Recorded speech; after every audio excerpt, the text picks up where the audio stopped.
আসসালামু আলাইকুম রহমতুল্লাহ বরকাত। আসলে আজকে বৃষ্টির দিন, তো খুব বৃষ্টি হইতেছে আসলে। তো দেখা যাচ্ছে এই বৃষ্টির ভিতরে অনেক পানি জমা থাকে, তারপর গিয়ে হইলো ডেঙ্গু, তারপর অনেক রোগের দেখা যাচ্ছে আক্রান্ত হতে পারেন। যে জমানো পানিগুলো আছে, তো সবসময় চেষ্টা করবেন যে ফুলের টব কিংবা আশপাশে যেগুলা পানি জমে থাকার জায়গা আছে, সেই জায়গাগুলো আসলে পরিষ্কার পরিচ্ছন্নতা রাখবেন। আসলে এই ভিডিওর করার উদ্দেশ্য, এই বৃষ্টির দিনে অনেক ডেঙ্গুর বাইরে গেছে। তো আসলে হাসপাতালে প্রচুর রোগী ভর্তি আছে। তো দেখা গেছে আমাদের আশপাশে অনেক ডেঙ্গু আক্রান্ত রোগী আছে। তো আমাদের ভাই বেড়াদের আত্মীয় স্বজন অনেকেই আছে। তো দেন এই কারণে আজকের এই ভিডিওটি করা।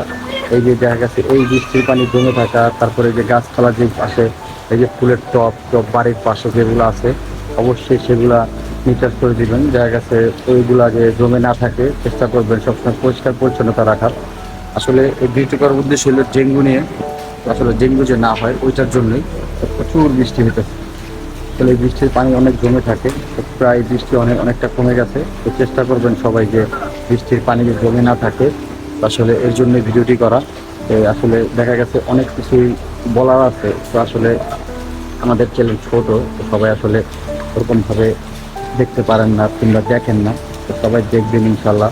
আসলে এই সচেতনমূলক কথাগুলো শুনবেন। আর অবশ্যই এই পানিগুলো যেখানে যেখানে জমা আছে পরিষ্কার পরিচ্ছন্নতা রাখবেন। তো আসলে আজকের ভিডিওটি এখানেই শেষ করতেছি। আসসালামু আলাইকুম রহমতুল্লাহি ওয়া বারাকাতুহু।